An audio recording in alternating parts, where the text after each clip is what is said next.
We are here to discuss a transatlantic dialogue on climate action.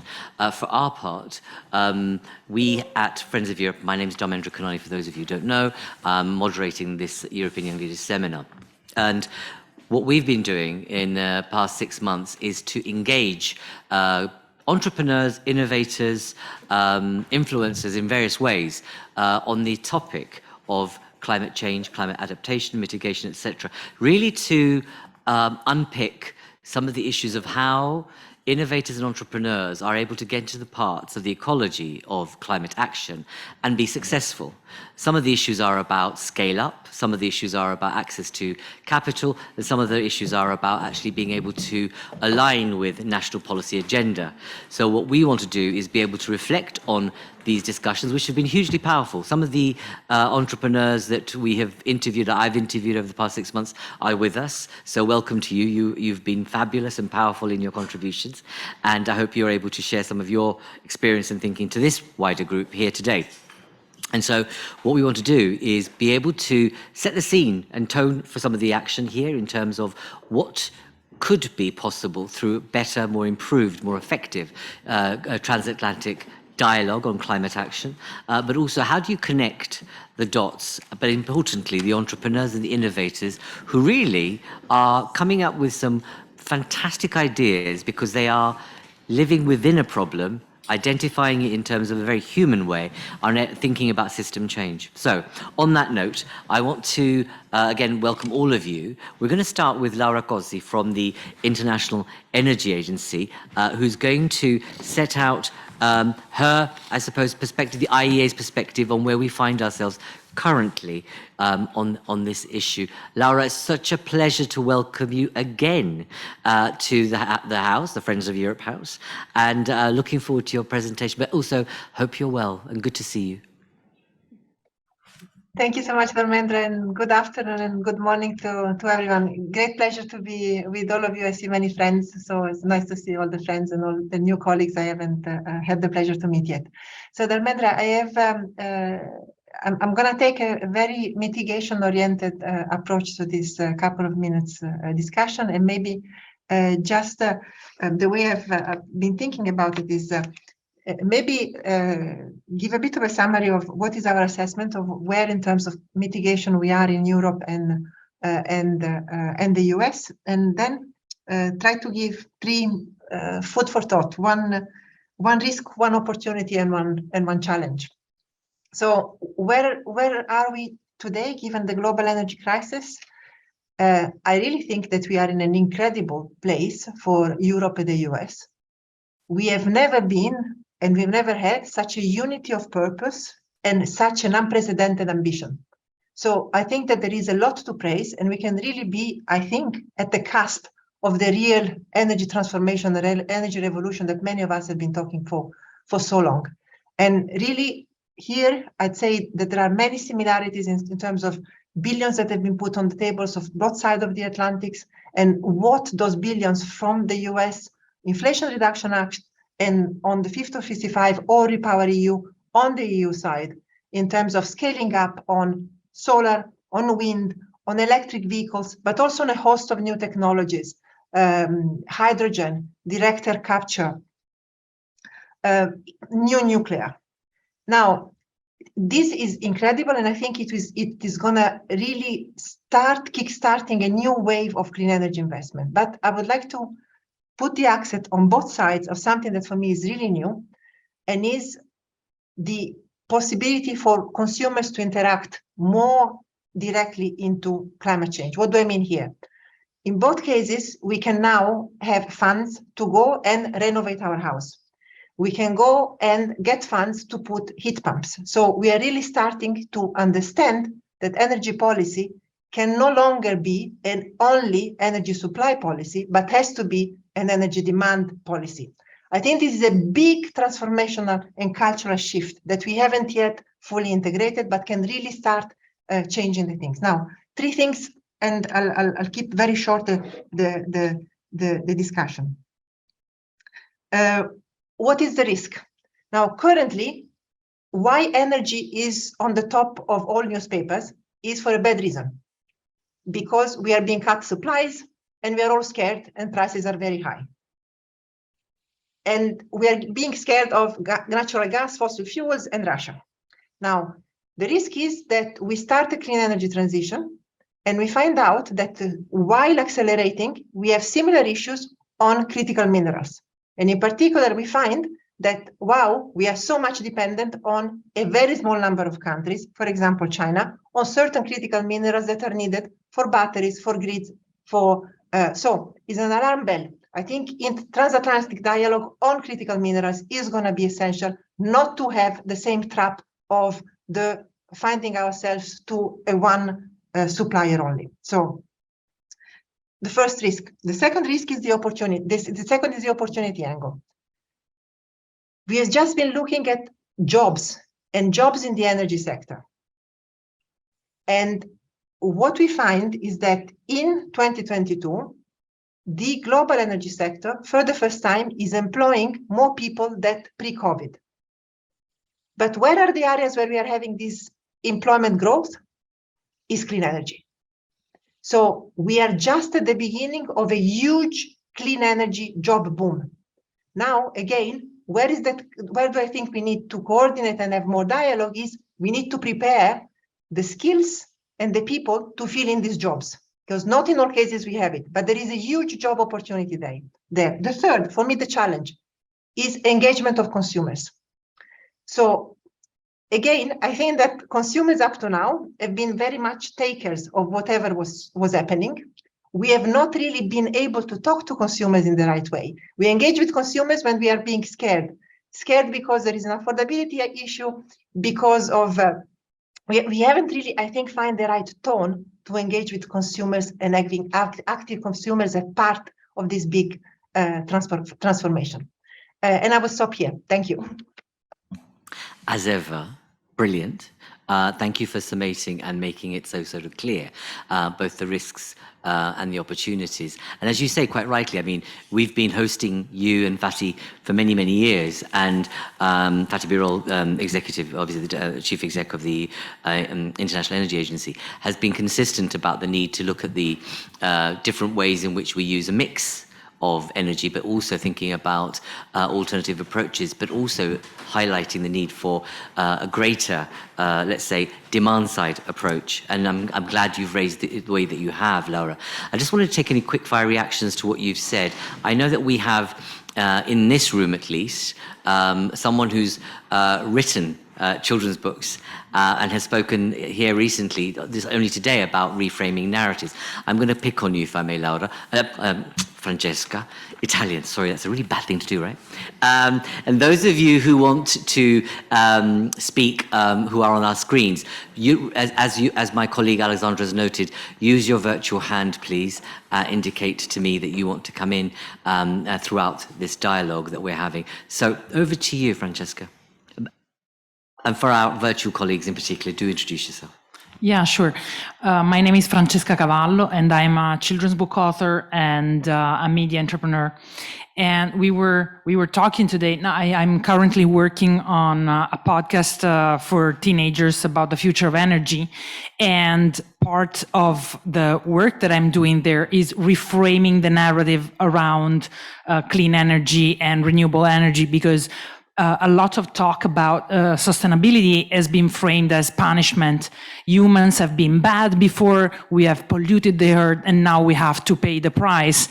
And that is how we're trying to sell renewable energy, which is not surprisingly and not very compelling way to explain why this transition is exciting, why we are facing a challenge that is uniting us all in a mission that is history bending. So part of the work that I think we all need to do is reframing this narrative. And last night, the mayor from Lisbon talked about Kennedy's promise to put a man on the moon.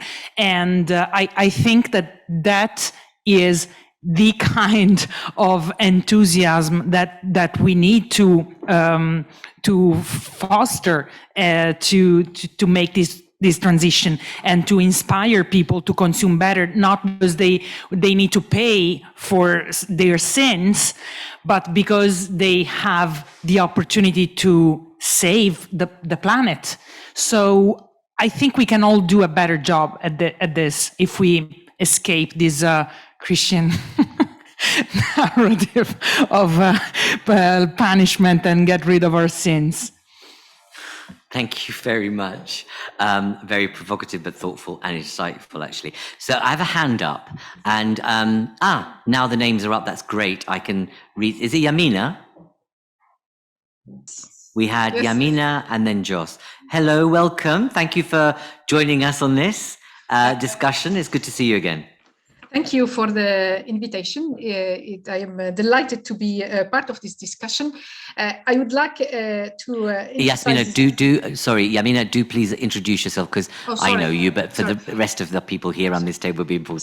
Sorry. So Yamina Saheb, I work on climate mitigation policies, and I was lead author of the last IPCC report. IPCC is the Intergovernmental Panel on Climate Change report on climate mitigation. So I work on climate solutions.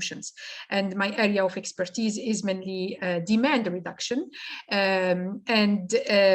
We had, if we go back to the first time we worked on reducing our energy consumption, not our demand, was in the 70s. This is what has led to establishing the International Energy Agency. And at that time, if you look at the first document that has led to, it was called International Energy Program, if I am not mistaken, but Laura could correct that.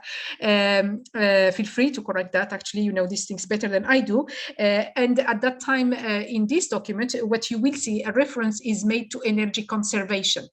That was in 1973-74. And then we even had at the International Energy Agency an energy conservation working party where governments, part of the International Energy Agency, were meeting to discuss measures for energy conservation. Unfortunately, over time, energy conservation has been narrowed down to energy efficiency. And in 1994, when the IEA member countries developed what they call our shared goals, if I'm not mistaken, in this document, the word conservation disappeared completely and it was replaced by energy efficiency. Why it is unfortunate? Because the famous Energy Conservation Working Party has been replaced with Energy Efficiency Working Party. Why is it unfortunate? Because in energy conservation, we have two pillars. We have one pillar that is energy efficiency. Energy efficiency is technological improvement that we need, and this is a reality to reduce energy consumption. So it reduces the energy consumption. So for example, today's fridge is much efficient if you take only the part for producing the cold than the fridge that we had in the 70s, or today's car are more efficient.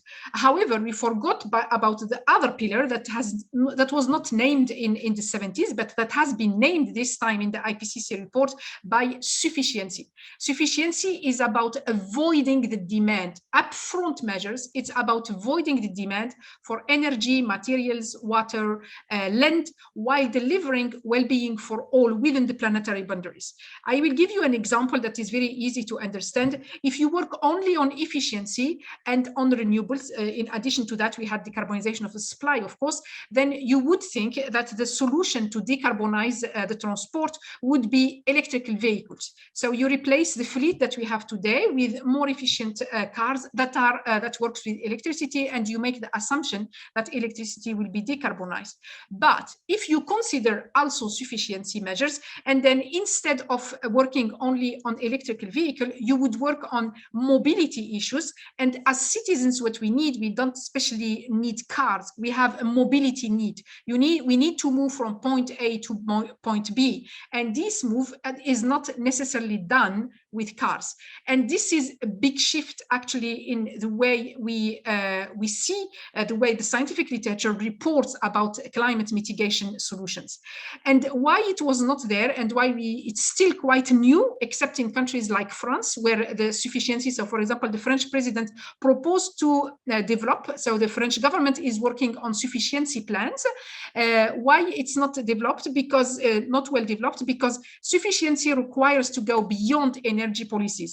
And as energy policy experts, we have been working only on energy policies. So for example, the example of cars requires land use and mobility policies, land use and transport policies. And this is the game changer. So we need technologies, we need technological innovation, but we also need, and we must go, especially within this crisis, this is the last opportunity we have, and it's a great opportunity. Let's make something positive out of the crisis that we are experiencing today to make this shift, to make the metamorphosis we need to decarbonize our economies and to make sure that we will be independent from some countries for all natural resources that we need. Thank you.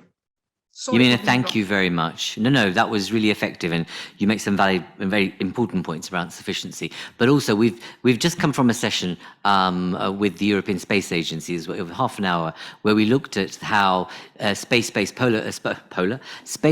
solar power can be transformative and actually cure ills in terms of energy dependency and actually create a brand new medium of energy in a very short period of time if we were willing to put in the investment. So thank you very much for that. Well, I have a number of hands up. So unfortunately, on the screen in front of me, you'll have to forgive me. Yes, names have come up. So I'm going to go to Farouk. Sorry. Something funny is happening on my screen. So I've got Farouk first from B Team, I believe. Whoever's playing with the machine, stop it. Thank you. Right, and then I'm going to go to Andrea, Christian, and then Jutta. So, Farouk, please introduce yourself. It's good to welcome you from the B Team. I'm sure people here won't know what the B Team is. I know, but it might be helpful for people to know. Thank you. Thank you, Chair. Thank you all for having us here. It sounds like a very interesting chat already. My name is Farouk Gula. I'm a strategist in the B Team. I lead on sustainable development in our climate, nature, and inequalities team. The B Team is a global movement of business and civil society leaders that was founded by Richard Branson and Joachim Zeitz to essentially make business a force for good, a force for sustainable development. Our current chair is Jesper Broden from IKEA, the CEO of IKEA, and our vice chair is Sharon Burra, the Secretary General of the International Trade Union Federation. So we have a good double act of big business and workers of the world aligning on key progressive messages for sustainable development. My comment, I've just joined, so I was actually hoping to listen first for a while, but I just wanted to respond to Francesca's intervention and really sort of welcome that call for a new narrative. I think it's very, very important right now. It's trying to understand what we need to do next. And I also want to offer an opportunity, but on the narrative, I really see a situation emerging where, 1.5 is fairly much out of grasp now, if we have to be honest with each other. And I hope this is a trusted circle and we can speak openly. But, we have to understand what we need to be able to do. And I think we're engaging in a bit of a form of suboptimal and almost delusional optimism, where we're really geared towards the wrong things. And so we really need to take a new step forward. Fossil fuels, both in terms of their financing and their usage, are still on the rise. And the IPCC report is very clear around the trajectories that we need to get to. So in the call for this new narrative, we also really need to inspire people with hope and maintain some optimism. And I think to the point that I joined about looking for alternative and novel solutions, engaging all parts of society, it's really essential now.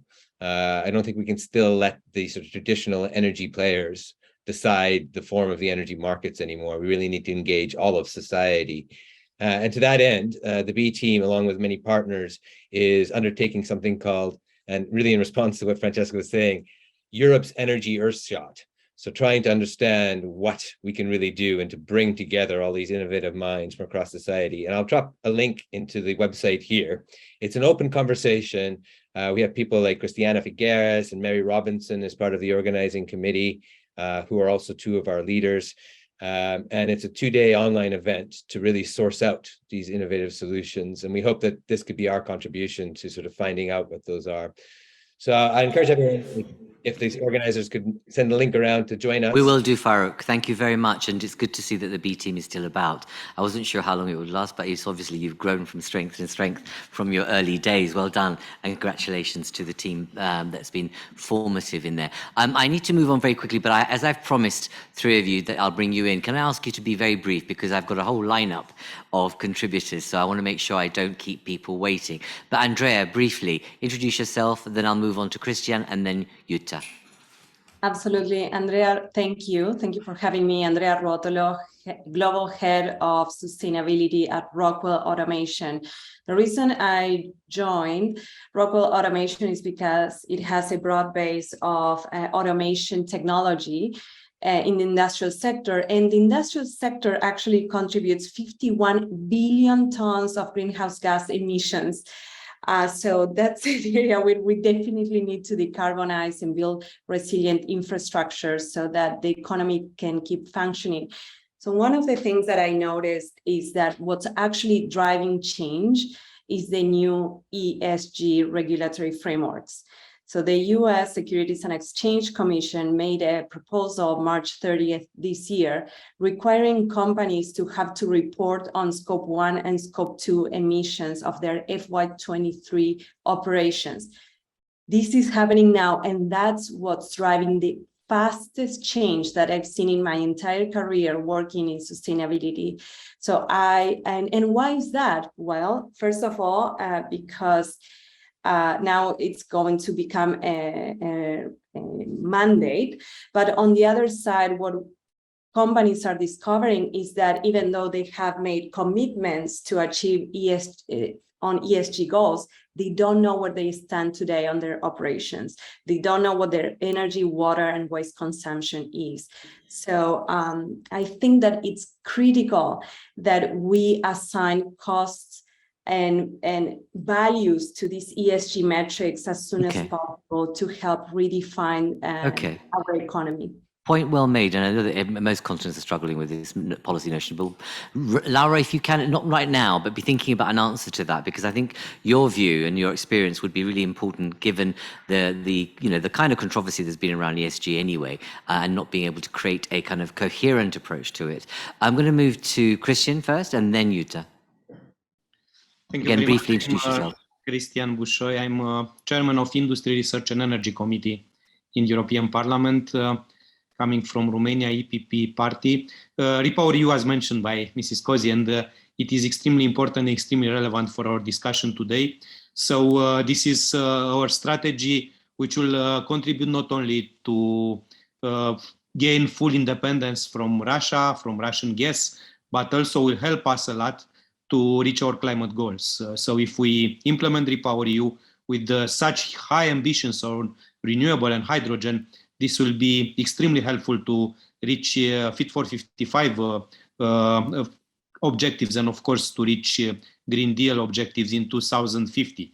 Now, in the context of high prices, looks like there is a difficult period for climate change ambitions, because we see reopening some coal production sites. We are committed now to long-term contracts on LNG, on pipelines with Azerbaijan, with other, to replace Russian gas. But in order that they should do the investment, including our main strategic partner, United States, we need long-term contracts. But I'm still optimistic that the Green Deal and the climate change agenda will continue to be extremely important and have full political support in European Union. Let's see what will happen in United States. This transatlantic dialogue is extremely important for that. Of course, United States have a stronger financial position, is better innovation, more opportunities for innovation, but also European Union is extremely well positioned to advance in this direction. So working together, we could reach our goals, and we need innovation, because this is our topic today, not only in the energy, but also in the industrial sector. And we need innovation for better technologies in the hydrogen area.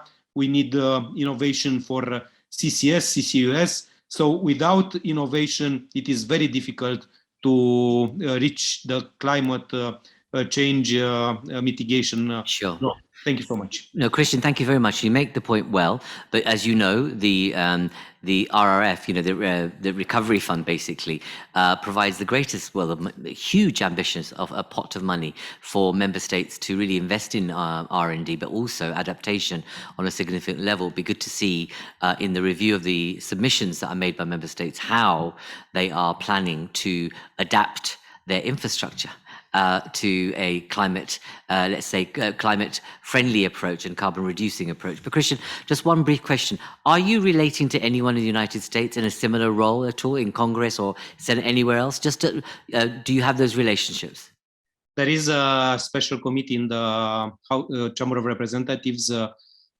Kathy Castor is the chair of this special committee in the US Congress. And together with my colleague Pascal Canfin, the chair of ENVI committee, we have two committees in European Parliament, and Mrs. Paulus, she will speak after me now. She's member of both committees, I think, from the Green Party. I'm from EPP. So our partner and the dialogue is with that committee and the members of that committee, but not only, of course, the Energy Committee in the Senate is also extremely relevant, and we are in close contact. There are the caucuses of the two parties that sometimes invites us to contribute. So a caucus for climate change of the Republicans or the Democrats. So a lot of interaction at the parliamentary level. But let's see what will happen after the midterm elections. Indeed, absolutely. But let's not wait for that. It says what we'll do is this is an open invitation to you, Christian, and Paul, and others to actually join us in the autumn at some point to have this conversation. Because regardless of the elections, the economic hardship we're all going to suffer, most not us around this table actually, those who have got very little means are going to be in the most dire straits. We don't know and have a solution for energy supply sorted right now, and a transatlantic dialogue and a discussion would probably be the best thing. So we invite you here and now to engage with us, Friends of Europe, around this conversation. We'll facilitate that. So thank you very much. Jutta.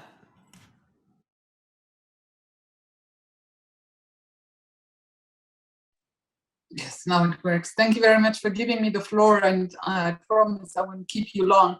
Actually, I would like to bring on a topic which is often overlooked, and in my opinion, it is high time that we tackle it. And I'm talking of methane emissions. Indeed, but before you do, can you introduce yourself, please? Yes, I'm sorry. Yes. I'm also a member of the European Parliament, and Christian already said I'm also a member in the ITRE committee, which is the Committee for Industry, Energy and Research, but also I'm in the Environmental Committee and in the Committee for Transport and Tourism, focusing on energy issues in those two other committees. Actually, I would like to bring your attention to methane emissions. So oil and gas production inevitably produces side emissions of methane. And often these are just vented, which is detrimental to the climate, or flared. And methane is a very potent greenhouse gas, being about 80 times more potent than CO2 if you look at a period of 20 years, because it remains in the atmosphere much shorter. So what has that to do with transatlantic relations? Well, actually, I was very, very happy to read in the IRA, which was just passed in the US Congress, that methane emissions would be subject to a tax. And now we're negotiating at the European level a regulation for methane emissions in the oil and gas sector. And there, I think this is a striking example where the US and also Europe should work much more closely together. Why is that? Because if the US passes regulations that would make methane emitters be subject to a program of leak detection and repair, a ban on venting and flaring, and all that, and we would do the same in Europe, then of course we would have a much larger, let's say, negotiation power also with other oil and gas producers in the world, saying, hey, these are our standards. If you don't want to keep to those standards, well, we might look for another supplier. And there is something where I think also because the global methane pledge was signed at the last COP in Glasgow, we should really work closely together and trying to make this happen. I have some contacts in the US, not so many to be very honest. The House of Representatives changes just too often, to be very honest, but I'm sure that we could make much more progress in that issue when we work closer together. Thank you.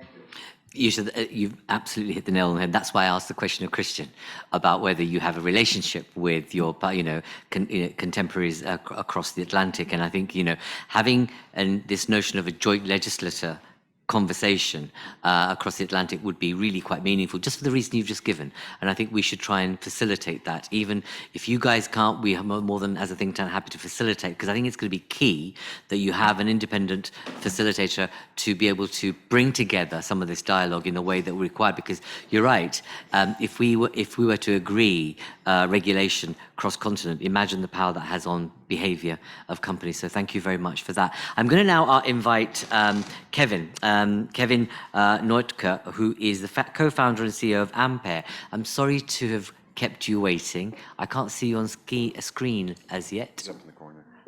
I'm here. See, everyone can see you straight away. I couldn't, sorry. Hello. Thank you. Thank you for being patient. Tell us a little bit about Ampere, would you? And some of the kind of work you've been doing, but in particular, how has the current, administration's approach changed anything? Obviously, you've had the incredibly iconic announcement by Biden about, climate action and the money that's been associated with that. I'm not sure whether that's changed the tone in politics around the subject, but over to you to explain a little about what you're doing and what the implications are of the current administration's plans.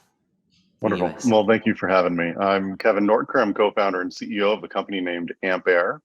Ampere is the leader in hybrid electric aviation. So we're transforming combustion-based planes with electric vehicle technologies. We've been flying for over 3 years, just completed a single hop flight of over 1,700 kilometers on a single charge with our hybrid electric aircraft. So full-size planes for commercial transport decarbonization. So a lot of innovation in this space. I'll say one of the areas which is most significant from a regulatory standpoint, aviation is regulated by EASA and the FAA here in the United States.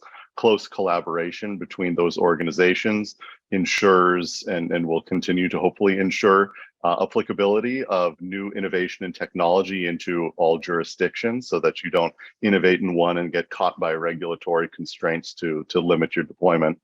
We see that there is significant investment in decarbonization of transportation and mobility.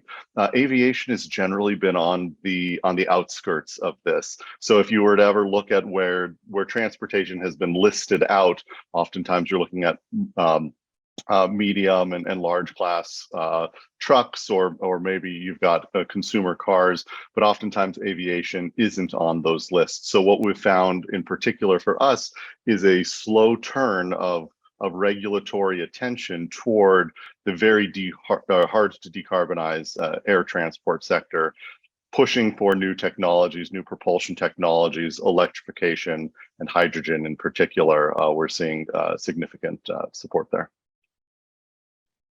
Thanks, and I know, as a part of the Transatlantic Dialogues that we've had previously, I've asked this question before, but for the benefit of this wider group, it would be really good to understand, what do you see as the policy obstacles or the regulatory obstacles for, let's say, you scaling up? Because obviously you present a huge threat if you get it right to current aviation as we know it.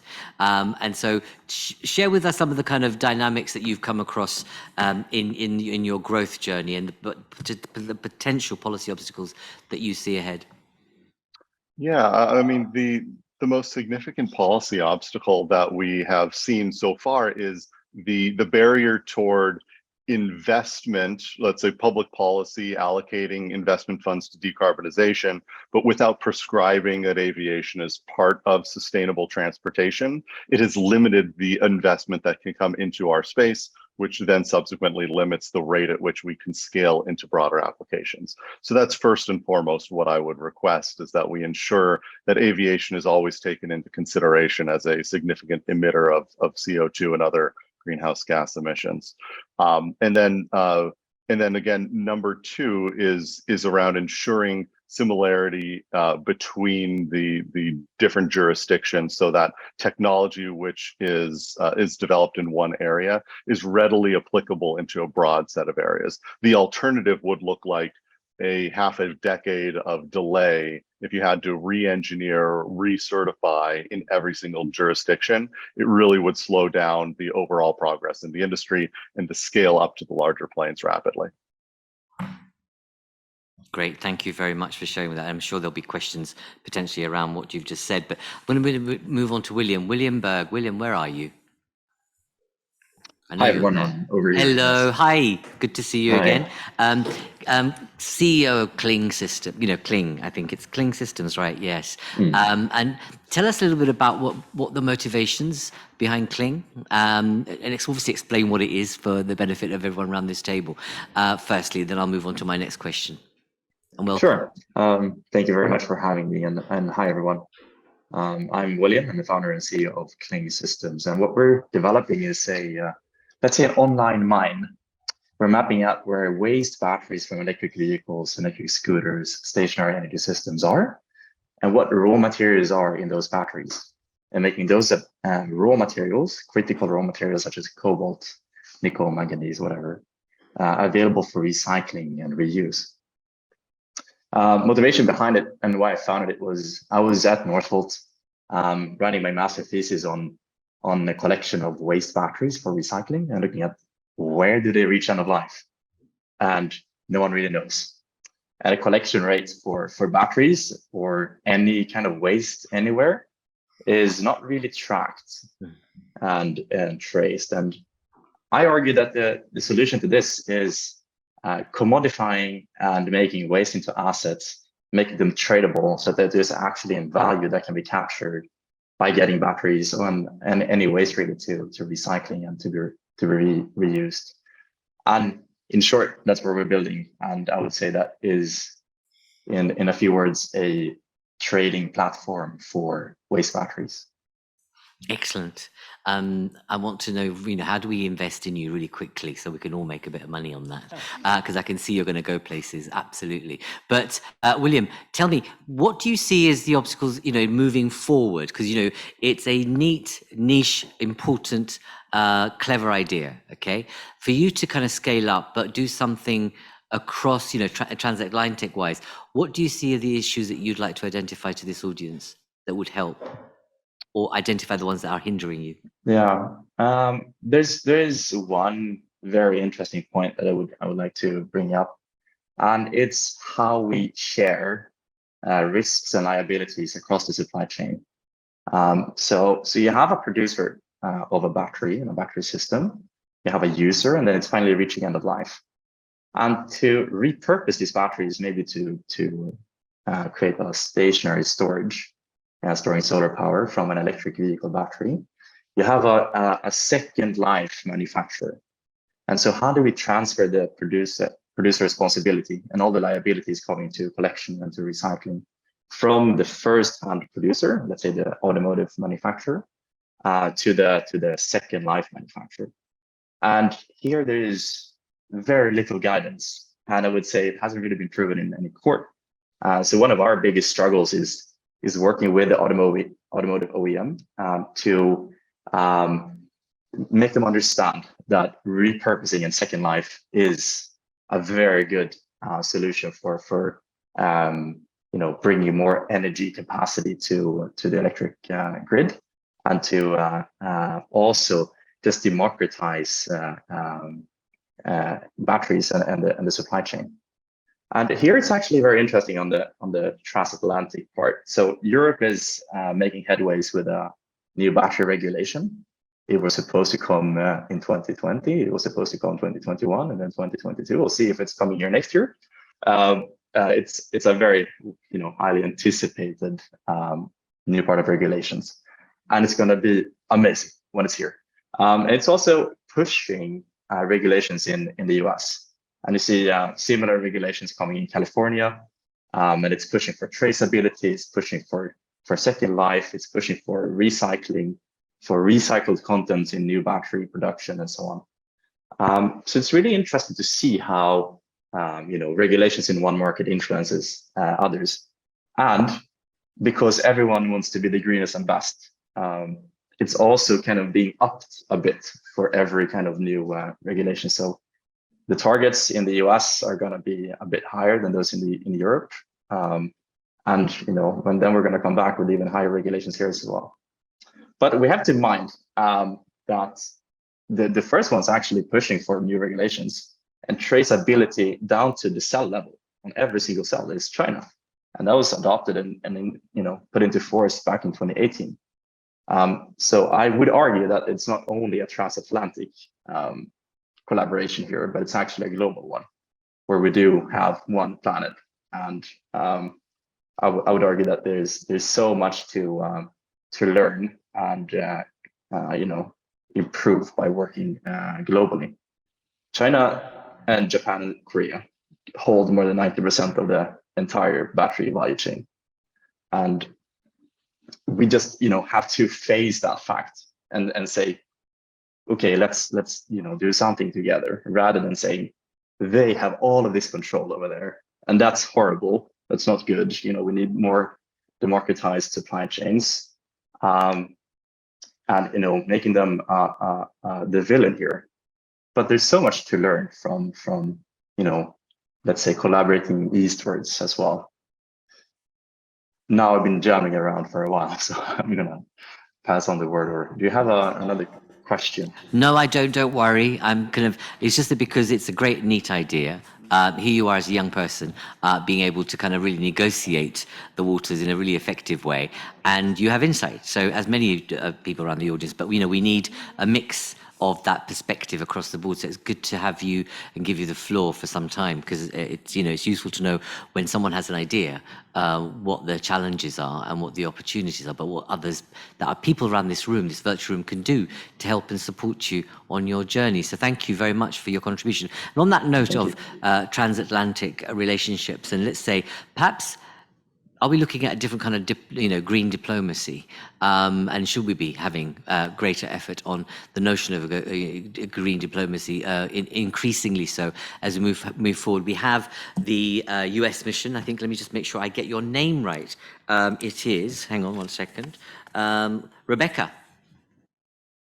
Hello, you're Deputy Chief of the Mission in Portugal here? Yes, that's correct. Thank you for joining us.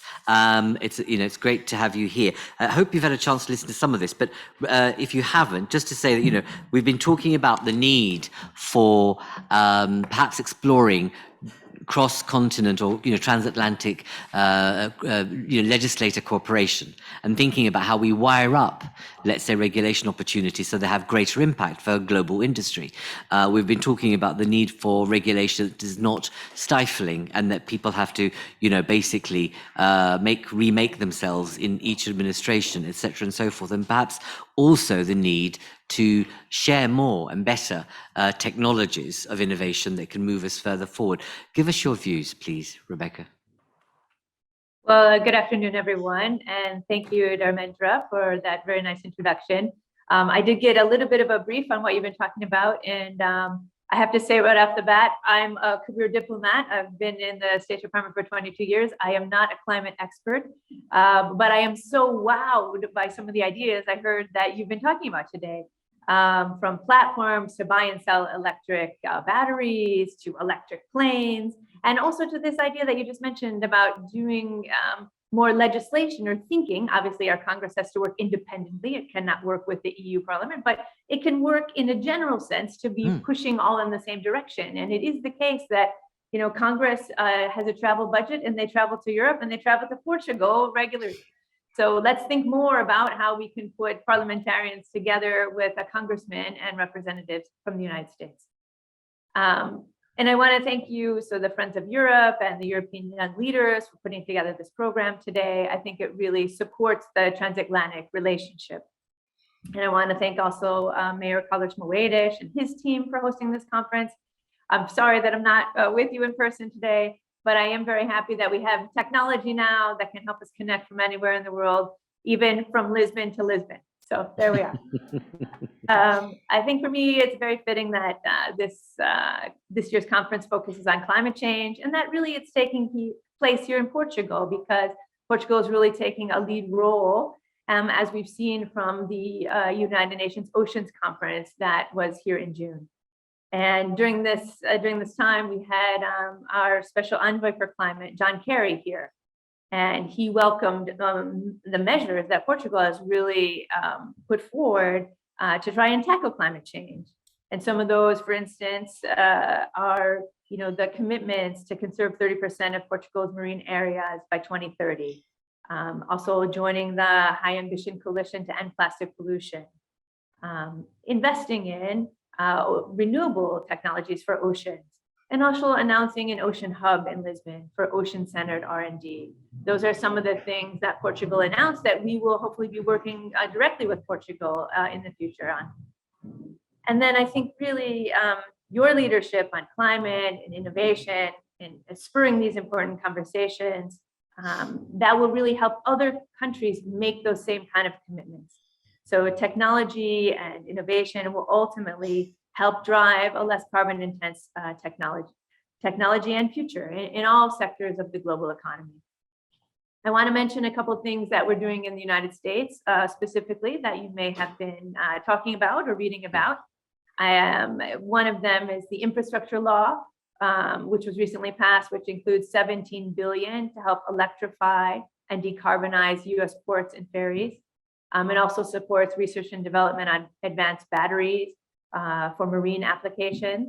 And it also supports zero emission fuels such as clean hydrogen or low carbon biofuels. And I know you've already talked a little bit about the US Inflation Reduction Act, which was really important for the Biden administration. And for us, one of the main things was trying to get to net zero emissions by 2050. And that we'll try to get halfway there by this decade. And there's various grants and other supports for zero emission technology. And I think you've already discussed the methane aspects of that bill.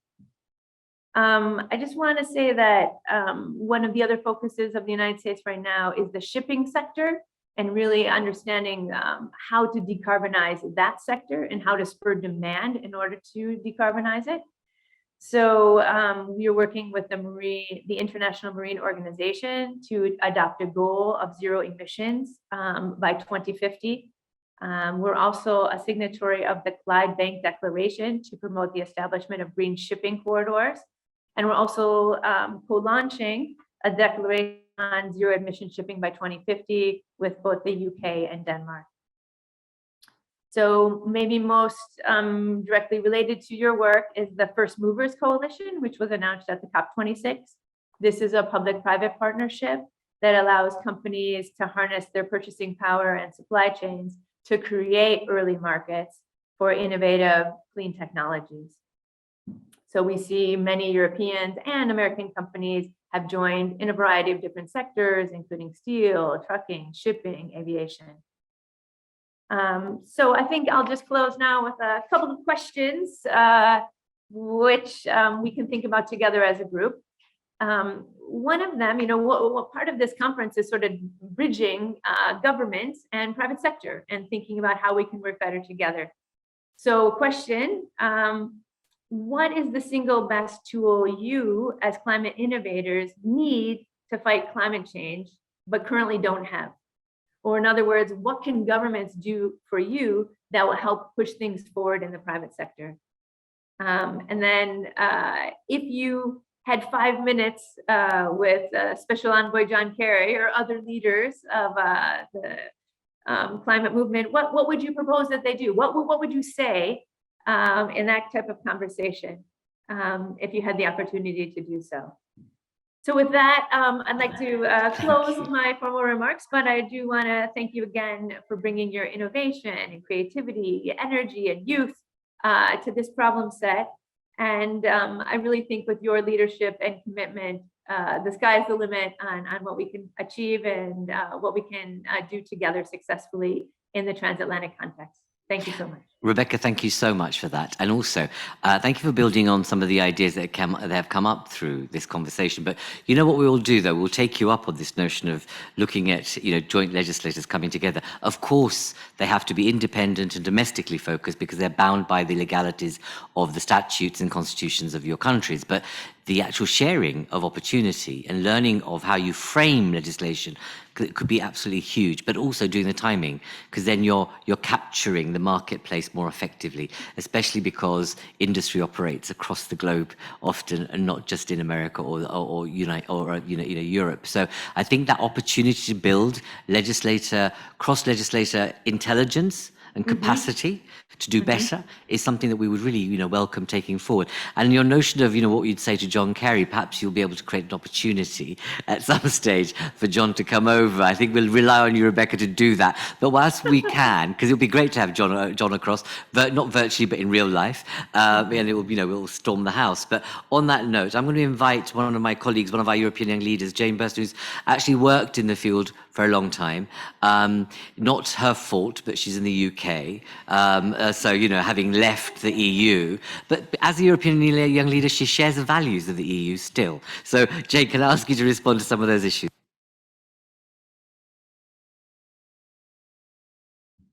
Thanks. Yeah, absolutely not my fault. I tried my best. Introduce yourself, please. So I'm Jane Burston. I run a philanthropic foundation called the Clean Air Fund. Used to work for the British government on climate and energy science. I was reflecting on this last question that we got about what would we say to John Kerry and how might we work better together. I think building on one of the successes of the relationship and of the US and the EU, it's promoting green growth and a focus on jobs. And I actually saw a really good graphic from the IEA in the last week or so, comparing jobs in renewable energy to jobs in fossil energy, and how in every single region there, it's really rapidly tipping to an increase in jobs on renewable energy. And I was reflecting, what are the other co-benefits of climate action that we're not focusing on, that we could, both to bring people more in with the picture in Europe and the US and in other countries. I think something that we're not focusing on a huge amount are the health benefits of action.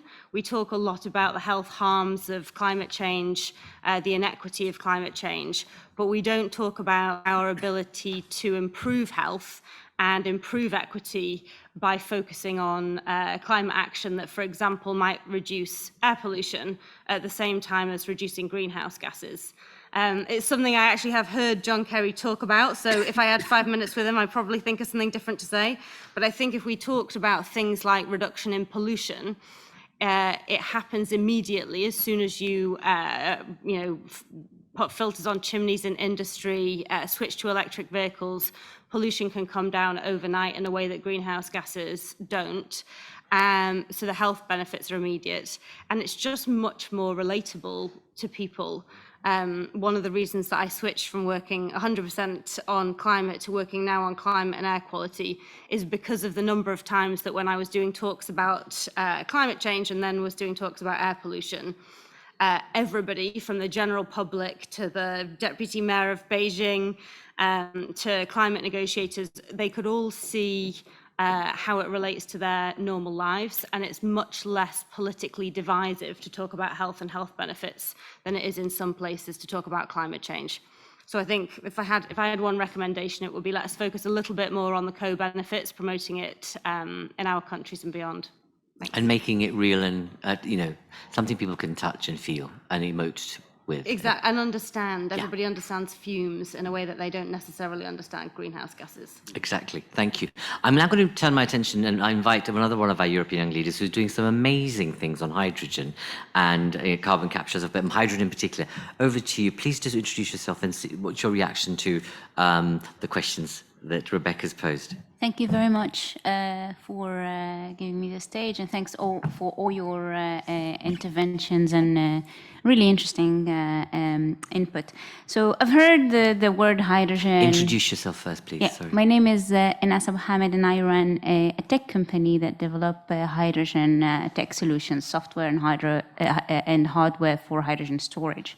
So I've heard the word hydrogen being brought up a few times already in the past, in less than 1 hour. Now this is extremely different from what used to be the case 8 years ago when I started H2Go Power. In the contrary, if I would bring the word hydrogen 3 times in an hour, people would ask me to leave the room. This is basically, from my personal experience, means a lot of progress. And just maybe to respond to the question, somebody already brought up the point of regulation or when it comes to certification, if you're building the same technology in one place and you want to scale it fast and deploy it in the US, in Europe, in the UK, you don't have to go through another cycle of permission and certification. It's already very different. The directive in the EU is very different from COMA regulation in the UK. It must have a different name in the US. It's the same technology. We're doing exactly the same thing, same procedure, but it's going to take 13 months to 2 years to certify every time you want to deploy. Now, if we are really in a race to implement new technologies after these technologies have been invested in and they have been scaled, and then you've solved the problems of access to funding and all of these issues, when it comes to implementing them, to avoid taking 5-6 years to actually start building and switching systems on, it would be really great to think today, before it is time to actually deploy large systems in the ground, how, across the Atlantic, how can we think about a mechanism where if something is certified in one specific geography and it's exactly the same thing, how can we make it easier for it to be implemented somewhere else, especially if it ticks all the boxes for whatever we're looking for in climate mitigation and reduction, significant reduction of emissions. Thank you. Ines, thank you very much for raising that really critical point, because actually some areas, I call it passporting. So how can you passport and accredit this situation from one continent to the other?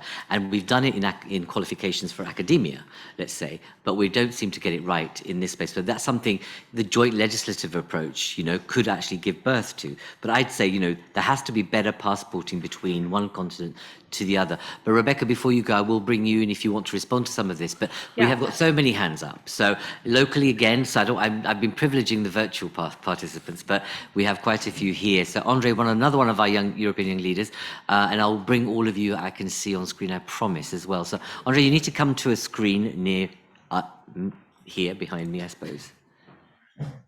Please do introduce yourself, Andre. Yes, sorry to confirm. Are you talking to me? Yes. Yes, Okay. hello. My name is André Lezecourt-Pietri. I'm running a foundation that is investing in moonshot projects, or shot project, as was said. Two suggestions and one comment. One, I'm a part of the civil society group that is part of the Transatlantic Technology Council. And as you know, this is a big initiative since a year to try to do more. And I'm surprised. There have been now 2 meetings on both sides of the Atlantic, and to be honest, because we are among us here, it's Chatham House, I guess, there is a feeling that all this high-level talk is great, but there's a frustration on both sides of the Atlantic to be much more granular and impact-driven. And this climate technologies would be a perfect segue. So we talk about semiconductors, there's a lot of obsession about China, right or wrong, but these topic of climate technologies, and I was very surprised. I asked a question to Vice President Vestager about lithium recycling. This has been mentioned, and she got very interested. And then when we tried to follow up with her team, it seems that these discussions, and that's a recommendation for President Kerry, they need to go granular. They need to involve the civil society. Otherwise, we will remain on big political statements. So this is an opportunity, because probably climate is less contentious than chips or AI. That's one point. The second point goes a bit topping on what Jane just said, is on the strategic foresight. If we take all the little things, batteries, materials, chemicals, and hydrogen separately, we miss the fact that all this is so complex because it's a system approach. You cannot just put a button and try to change the system. So we should not talk about batteries and even for our hydrogen friend, or hydrogen. We should talk about energy storage. We should not think about what's happening today, but what is happening in the next 3-5 years. Otherwise, the risk is that we always act a little bit like in the pandemic, by being reactive. And we all know we're always running behind, and it costs also much more. So an opportunity maybe to have much more strategic foresight. And I see a lot of MEPs I feel that that's an opportunity also for the European Parliament to be much more visible and vocal and have a voice and trying to influence not the policies of today, but what will come out of the technologies tomorrow. And very quickly, a last one is about the process. That's maybe a bit cynical comment, but I've come to a conclusion. It's difficult for organizations to change. But I still see that most of the people who are involved in clean air are the big shipping companies or the big industries. You will not make them change. Volkswagen only changed because they experienced a near-death experience. So it's not about being only with startups and research, but it's being really getting around the table the new players who don't have the legacy with them, because you cannot ask an existing player to change. This is just, it's like with an existing organization. And that is really a call, because we all talk about involving new players, and at the end of the day, it's BASF, Total, and Exxon who are around the table. Sorry to be blunt, but I think that's a real call for action. Thank you for that. Blunt is not the issue; it's the cynicism that is. It's unfortunate, but however, let's think about that in the round. He's going to leave me now. Indeed. So I take your point, but that changes can happen also from within these immovable beasts and behemoths, if you like. I'm going to I do see a number of hands up, but I've just seen the opportunity of having Ethan. Ethan, I've just seen you on screen. Thank you for joining us. For those of you who don't know, Bernie Sanders' office, you've been there at the, inside, if you like, of quite some radical thinking. Share your thoughts on what you've heard so far, Ethan. But again, introduce yourself properly rather than me making reference to you in this manner. Thank you. Thank you for having me. My name's Ethan. I cover environmental and energy policy for Senator Sanders. And I want to come at this discussion really from the governmental angle, from the public sector angle. We just passed a really important climate bill in the United States. There's a lot of very exciting funding to support the beginning of the decarbonization effort we need to make. But I want to talk about some things that both I and my boss, Senator Sanders, believe we need to do now going forward to augment a lot of the great innovation efforts that you all been discussing. And the first, which you just talked about, is taking on the fossil fuel industry. They will not change unless we force them to. That's absolutely right. Furthermore, Western governments are giving the fossil fuel money tens of billions, at least some estimates say trillions each year in direct and indirect subsidies. We need to stop that.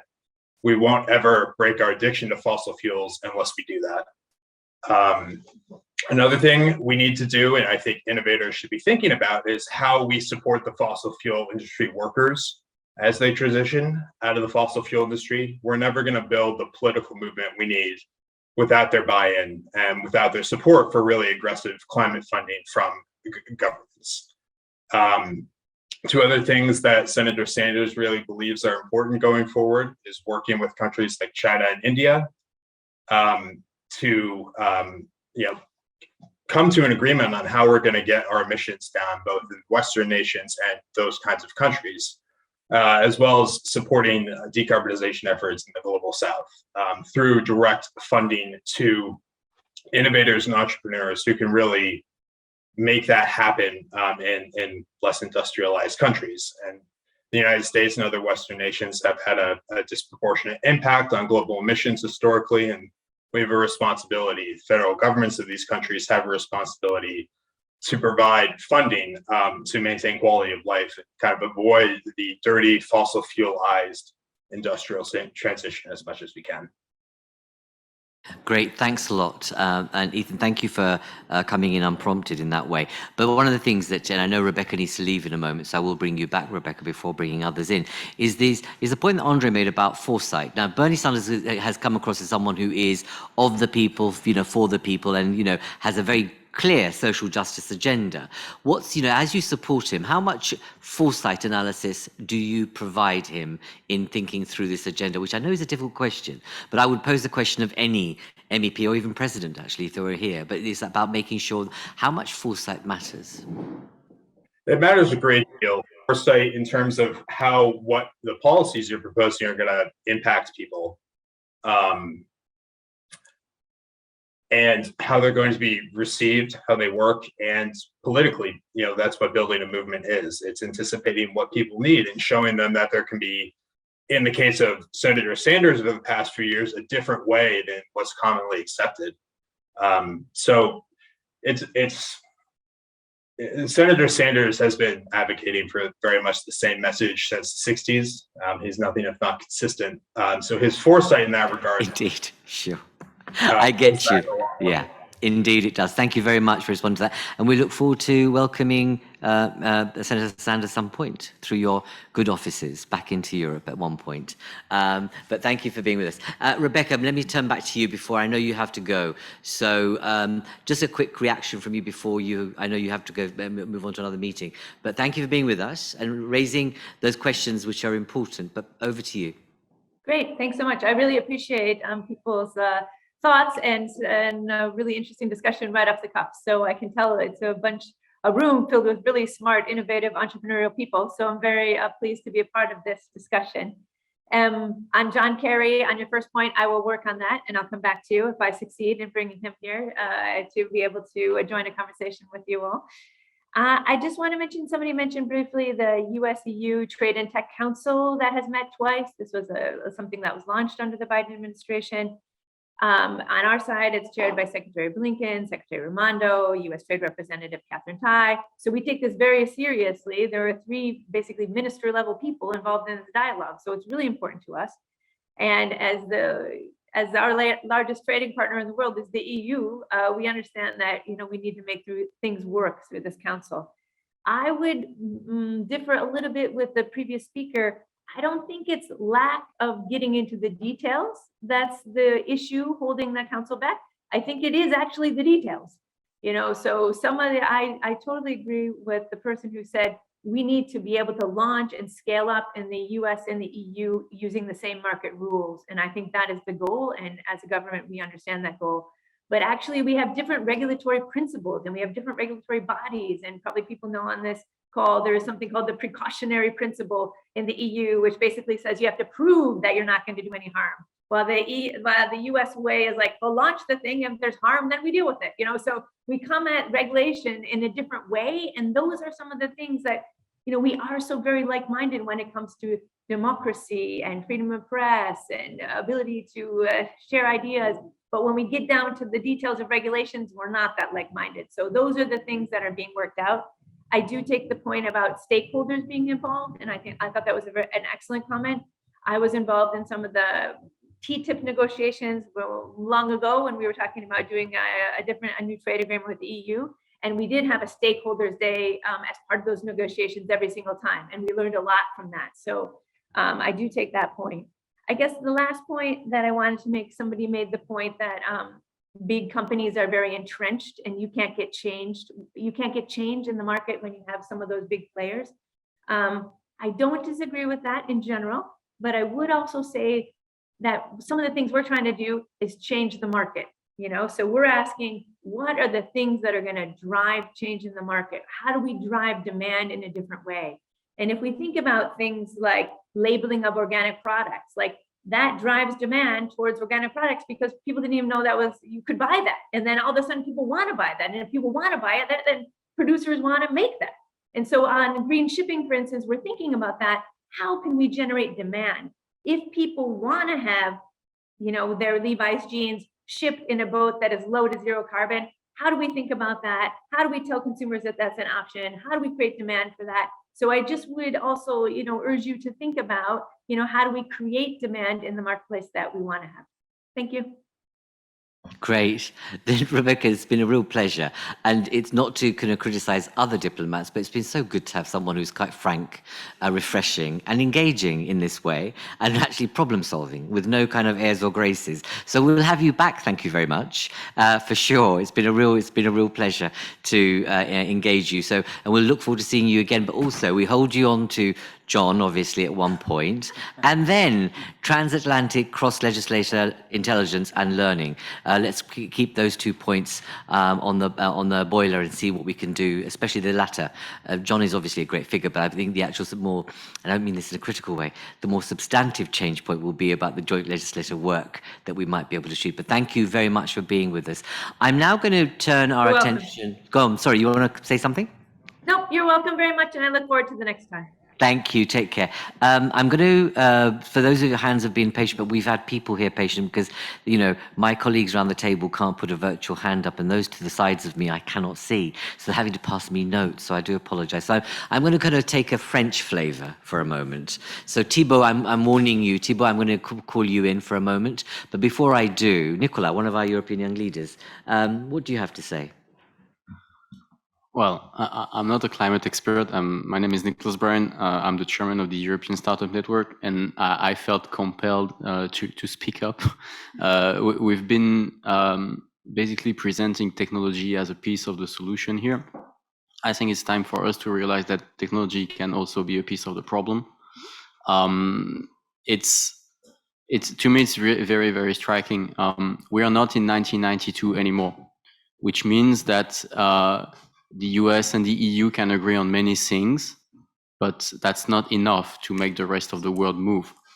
And so in the transatlantic dialogue, we need to identify where we can make the rest of the world move. And there are not that many issues where we can not engage China and India and just move forward and do our own thing. I do believe that technology, though, is one of these sectors where the US and the EU, once they ally, once they strike a common position, they can do a lot together. And so I wanted to throw three ideas in the debate where we could ally, agree, and make the rest of the world move. The very first one is there is a COP coming in Cairo this year.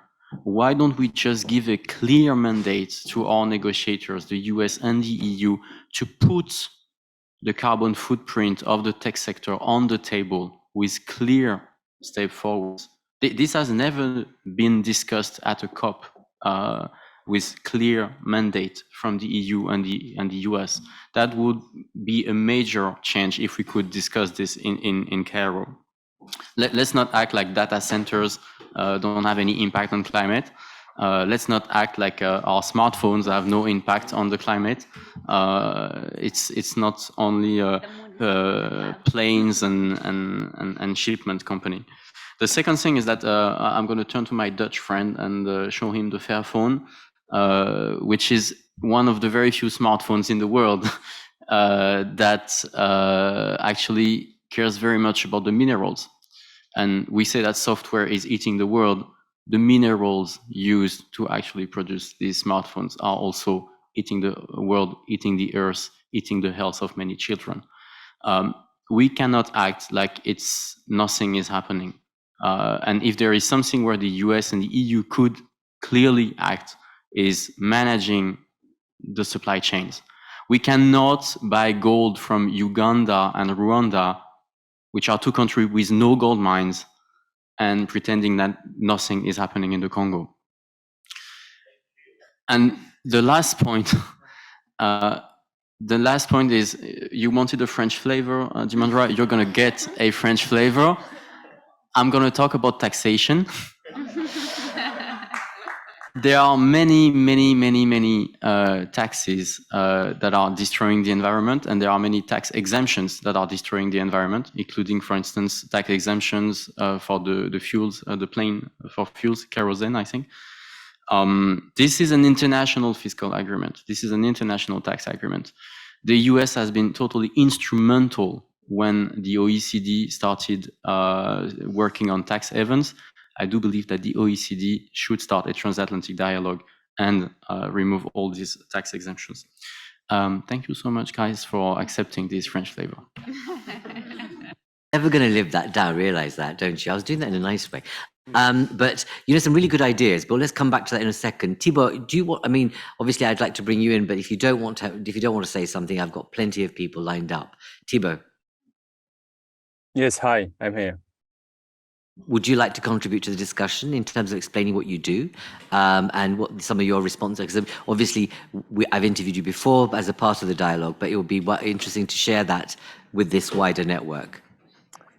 Yeah, of course. So thanks. Introduce yourself, yeah, please. Thanks again for having me, Dharmendra. So I'm Thibaut. I'm the CEO and co-founder of Vianova, which is the trusted platform for mobility intelligence to achieve carbon zero. So yeah, maybe I wanted to come back to what Yamina said earlier regarding our usage or ownership models of cars, whether they are electric or not. And it's true that transport today accounts for about 24% of global emissions. And the emissions of transport are rising faster than any other sectors. And as a matter of fact, I think it was announced during the last COP. Greenpeace has recommended actually transition to new mobility service business models as one key way forward for governments and transport providers to accelerate our journey to net zero. And so this is exactly, as a matter of fact, what we do at Vianova. We enable through our platform more cycling lanes, more dedicated hubs for micromobility. And thus, little by little, we contribute to removing cars from city centers.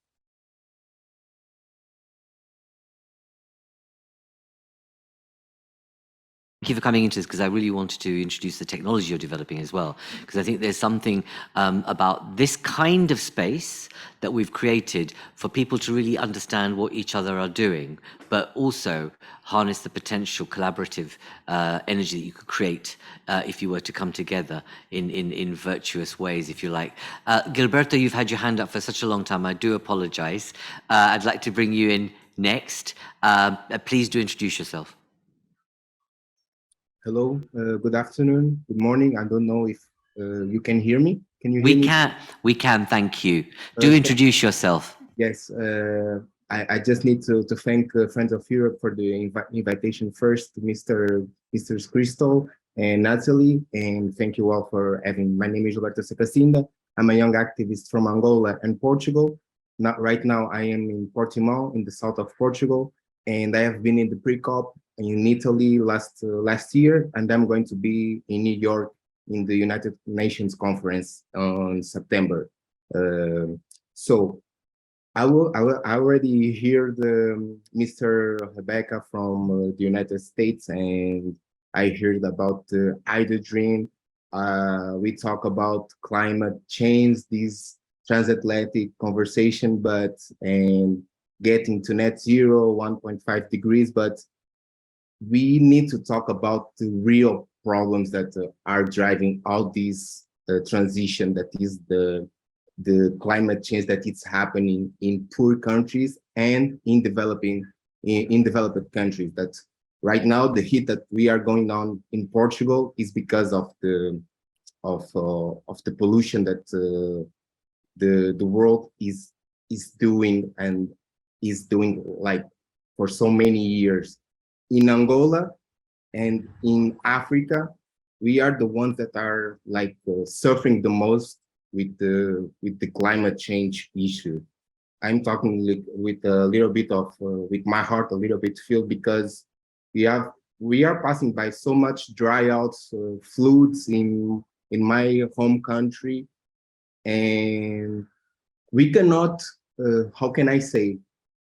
Governments from these kind of countries in developing countries, we don't have, and Rebecca was saying, what can I say to John Kerry? I heard John Kerry in the last pre-COP in Italy, and all these conference, we talk a lot, but real action doesn't happen. I need to be sincere, because we need to give opportunity to the young people that have great ideas, because there is people in these countries that are solving big problems in their countries. They are using sustainable solutions to drive real transition to new materials, to sustainable materials. But these people or these young persons don't get the funds or don't get the how can I say, the right persons in order to get them and scale their projects. Me myself, as a young entrepreneur too, because I'm a project manager in a construction company here in Portimão, and I am an associate and business developer for an African association here in Portimão. I had so much difficulties like 3 years ago when I tried to fund a startup in clean energy, in solar plus how can I say, storage of batteries, of energy in batteries. I got to talk with the World Bank and some counselors from the World Bank, but it was so difficult in order to, I don't know if you understand what I'm saying, to scale, to get the funding. And this type of problems, I have already got some debates with some people from the United States, from India, from Egypt too, from Egypt too, and these persons, and everything that they say is like there is a big gap between the link between the big companies and the big investors and the small person that have the challenge, because we cannot import a solution that it's happening in the UK to these small countries, to these developing countries, because we are destroying the indigenous people. We are destroying the habitat of these people.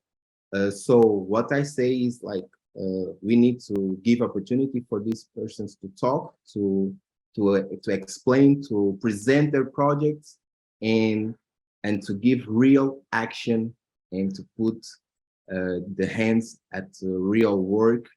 And I'm going to be in New York in 1 week and a half, and I'm going to try to make my voice heard.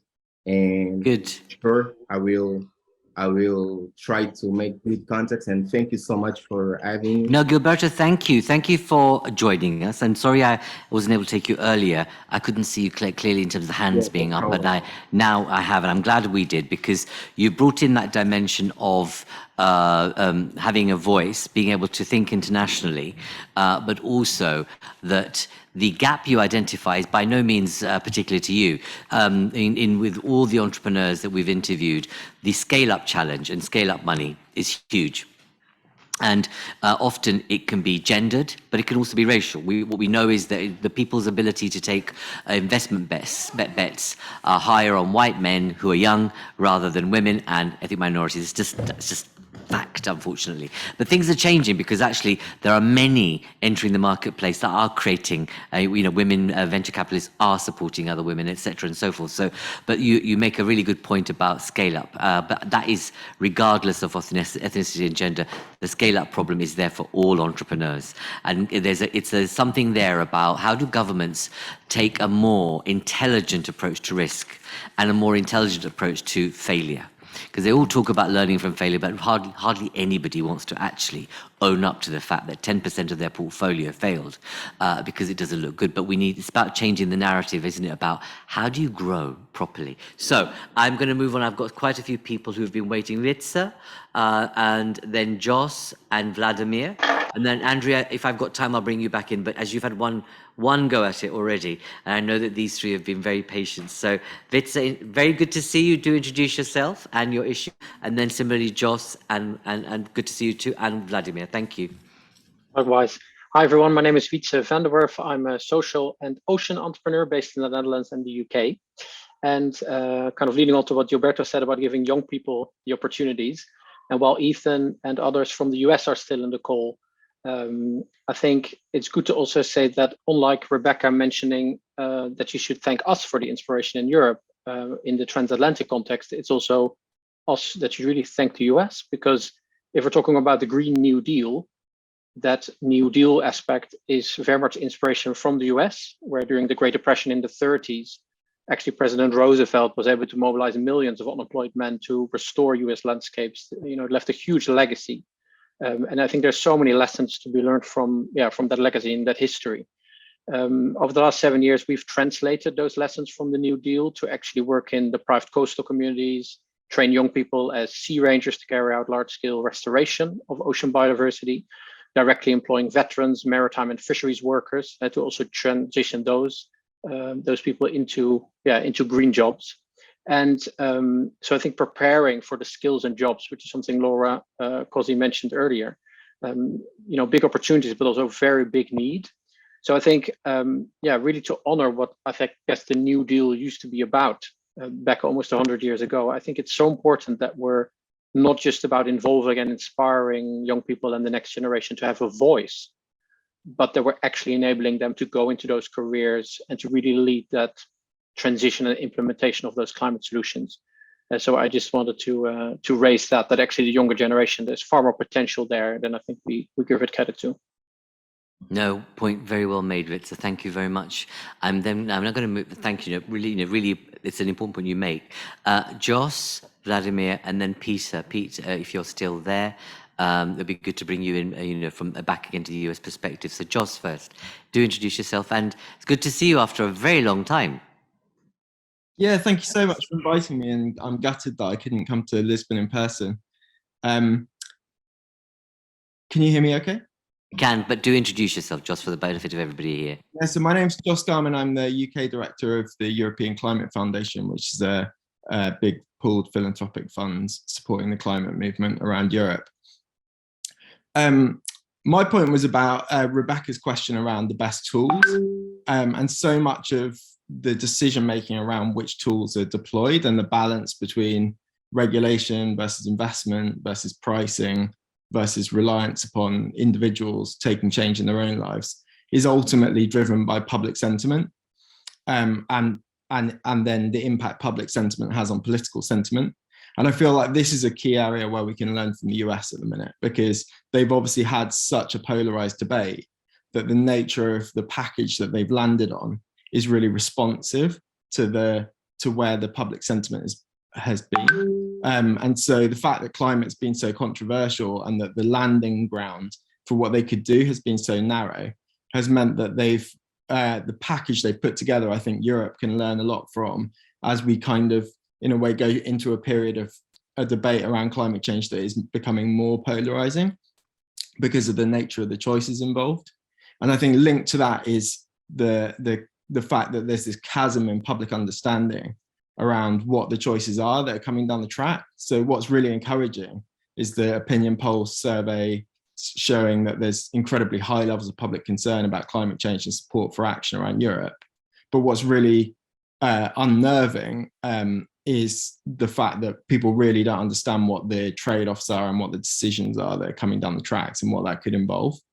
And so I think one of the areas we can really learn from the US is how they've navigated those trade-offs. And when we saw how it can go wrong with the Gilets jaunes protests in France, where they tried to impose an unfair pricing system, the fact that they've put so much more emphasis on investment in the US than they have on pricing and regulation, which has been the focus in Europe, I think really reflects, is like an example of how they're really responding with the US package to these public concerns and political concerns. And I think we'll see a lot more of that now in Europe in light of the crisis around cost of living and inflation. People are not going to be up for new green taxes and carbon taxes and prices on carbon and all this kind of stuff. They're going to be much more interested in measures that can help them benefit from the cheapness of clean technology.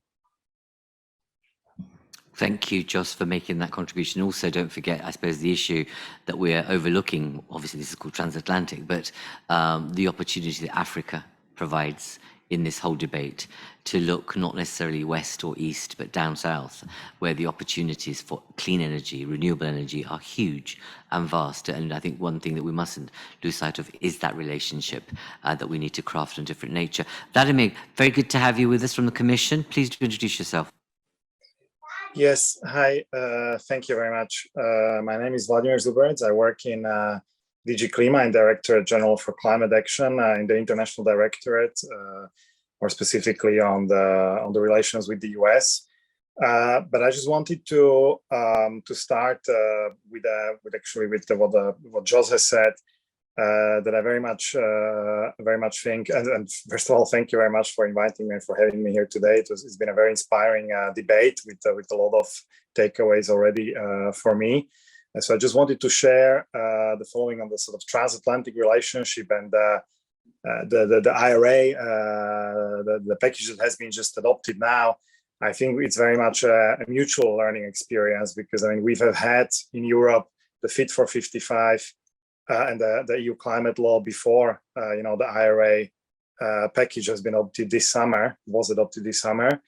And one of the key differences has been to the US that while the debate about climate is very polarized, if you take states like California and then some of the other states where also the incentives for business and the rules for business differ quite significantly, we have now in Europe, we have had that for some time, unified legislation, which has been and Fit for 55, suggestions that have been that all the EU member states have agreed upon, and there is a cross-country sort of climate denialism is much lower, you could say, in the EU than it has been in the US, and that has been one of the advantages which has driven the regulatory efforts in the EU forward.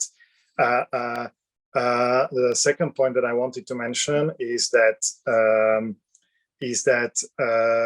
certainly, and this has also just been mentioned now with possible cooperation in Africa, and that we need to look south. Actually, one of a lot of the takeaways from Glasgow last year have been a number of initiatives that have been launched by the EU and the US and others, such as the Global Methane Pledge that has been signed to date by 140 countries, but also the JETPs, the Just Energy Transition Partnerships, where the US, the EU, Canada, and other like-minded countries are coming together to help the decarbonization in third countries, which I think is significantly also shows that there is a realization, in the US that while we are historically also large polluters, we need to pull forces together to help the countries that many other colleagues today has mentioned, India, Indonesia, South Africa, other large emitters, to share our experiences. While they might be different, it's, for example, coal phase out. We certainly have a lot of experience with just transition in the EU in particular, and a very robust program to deal with that. So I think this I would like to mention as a positive, very positive example of cooperation. Thank you, but Vladimir, I need to cut you off. I'm so sorry, because I'm running out of time, and there's two more perspectives I'm really quite keen to get before I tie up. I want to go back to the United States. Pete, if you're prepared to come in and reflect on what you've heard so far, but introduce yourself, and then I want to go to Otman, a significant figure, political figure in Morocco. So I'm going to end on that. So Pete, first to you, and then to Otman. Thanks very much. I will be brief. My name is Pete Ogden. I'm the Vice President for Climate and Environment at the United Nations Foundation, based here in Washington, D.C. Again, thanks for allowing me to be part of this conversation. I just reflect on briefly on the Inflation Reduction Act, which has been mentioned, kind of been circled around, but I think, if the U.S. has been a fickle partner, to say the least, to Europe on climate action, for decades, and there's never been a single step the United States has ever taken in its history to address that has been more important than this act that this bill creates. It's not executive branch. It doesn't. It's a law. that Senator Sanders and others are, got behind, got through. It's $369 billion, the largest investment in U.S. history. It's 10 years. It's a longer time frame than we've ever had in terms of providing ongoing public support, public subsidies for clean energy, clean transport, clean manufacturing. So, I think it's if you're looking at how to think about where, if we'd had this conversation a month ago, I think you would, and you're thinking about what the future of that transatlantic relationship here, it would look very different. And I think the other thing to think about here is the way the U.S., to Joss's point, the way the U.S. got it done, and it didn't get done in a bipartisan way. So we'll have to we'll get to that later. But it's with the one exception of the methane fee that was in there, which is, I think, actually, we could kind of dig into what kind of teeth that will ultimately have. It's entirely a spending bill. So the U.S. approach does not have, it's not top down. There's no cap and trade. There's no carbon tax. All those tools, and that was not how it got over the line. So I think we need to sort of, as we're thinking about what collaboration looks like, let's focus on this, what this is, what we have here, because if you don't have to, you don't have to look and guess anymore. And I think that's actually a relief in the United States too, because it makes it hard even for an administration to try to figure out how to engage internationally when there's so much domestic uncertainty. So point well made, overall, it's a very much stronger footing that we're on. Indeed. I mean, all the entrepreneurs that I've spoken to from the US through this dialogue have said how much of a change that announcement has made in terms of the confidence, the rhetoric around it, and the opportunities. But you're quite right to point that actually it's there. And I love the way you've phrased it. It's a spending. It was a spending bill. You're quite right. And therein lies the opportunity for a transatlantic dialogue, but also transatlantic co-investment potentially on some really, really ingenious ideas that are coming out not only from Europe but also from the States. And there's opportunities there. Thank you for joining us. I'm going to conclude with the last contribution from Otman. Otman, please do introduce yourself. Thank you, Dharma. Otman El Firdaus. I've been in member of government in Morocco, but right now I'm vice president of a company that builds cyber physical systems, IoT-based cyber physical systems. Nicola asks a very good question about what can the US and the EU do to make the rest of the world act. And I think climate justice is paramount. We are a country in Morocco. We do 70% of our trade with the EU. Our GDP equals the one of Brussels, or 3 days of GDP in the US. So a very small economy. We don't pollute. We haven't polluted in the past. And Europe has sent a signal by adopting the CBAM, so the carbon border adjustment mechanism. They didn't even have the courage to name it a tax with that French flavor that you mentioned. So how come you can tax countries that are developing and 14 kilometers from Europe and Spain? What kind of mixed signal are you sending? And I'm not the only one asking. Africans are asking, people in India are asking, people are beginning to think that this whole climate thing, dialogue, is a crypto imperialistic. That's not my view, but I've heard it from friends, so I'm asking. And you make a point, well, we can't answer that question, but I think we all know around this table what's going on. It's a different kind of, colonial washing, let's call it that, to a certain extent. But, there we are. But, you're quite right that when the impact assessment was done on the carbon border adjustment tax, I don't think that, when they think about the kind of classic ways in which new regulation is subject to impact assessment, none of the neighborhood or relationship issues are taken into account, unfortunately. And that's something that needs to change. Colleagues, thank you. This has been very well. I found it really interesting. I hope you have.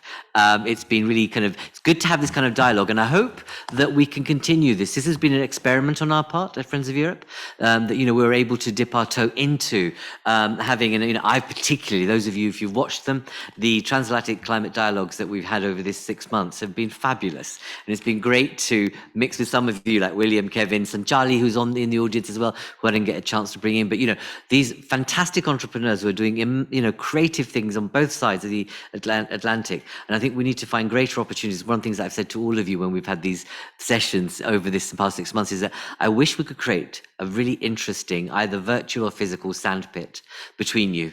And, if we have the money, if there's a backer out there, give it to us, because we'd do it. Because I would love us to bring those of you that we've brought together these 6 months, but also more of you into a sandpit to actually create more dynamic, agile solutions in a shorter time scale, which I think is very possible. I'm going to conclude with a note of that, and I'm never going to get rid of the French flavor, but Nicolas, your point about, we have a COP coming up internationally. Earlier in the day, we talked about the notion of actually what kind of message is it giving, but should we, as a group of people here as young European young leaders in the seminar, send a message out to those who are organizing the COP? One was about the need for ocean governance to be actually dealt with effectively, rather than, pussyfooting around it. Do something about ocean governance. You've just heard some messages from Nicolas about what we can do around technology and its implications, and actually put down some clear markers. If those of you who are watching virtually and those of you around the table are interested in that, will you let us know? Because with the Africa Europe Foundation that's been established by and has been given birth to in partnership with Friends of Europe, Geert is more than opportunity to actually get in there in terms of the COP.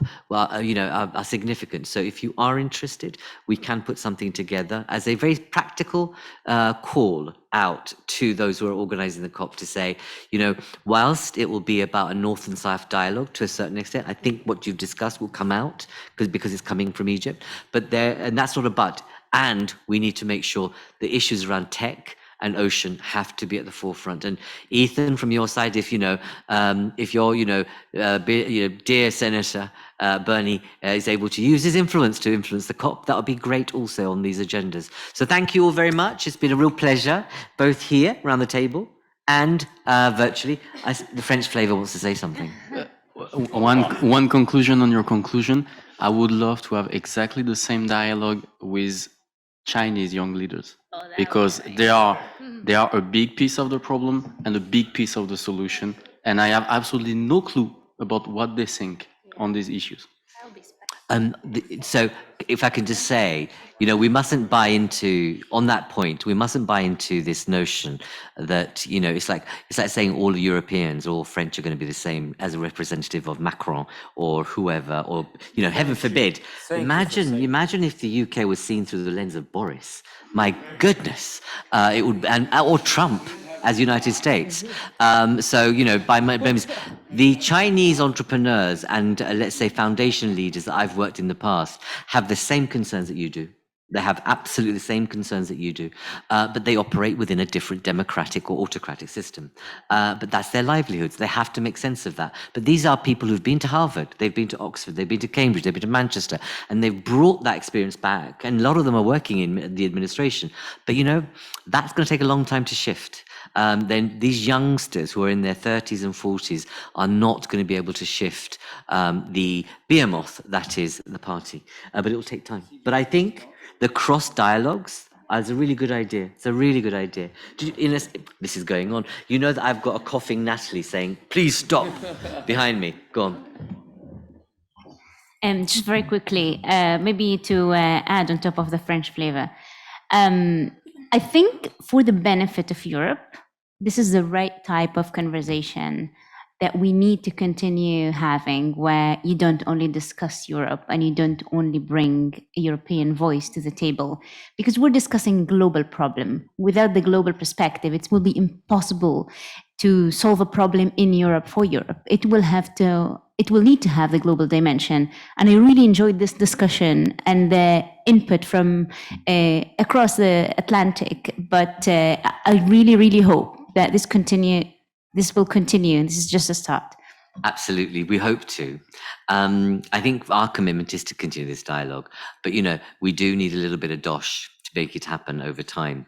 So if there's any people out there with great ideas, it's only a little bit of dosh, it's not a lot of money, it would really help to bring this kind of dialogue together, because I think you're right. it pays in huge amounts and the huge ripple effect. But look forward to the next seminar where we will try and recreate this, but we'll give some thought to how we continue this transatlantic or global dialogue over time. Thank you all very much. I'm over time. I need to go. Take care and look after yourself virtually.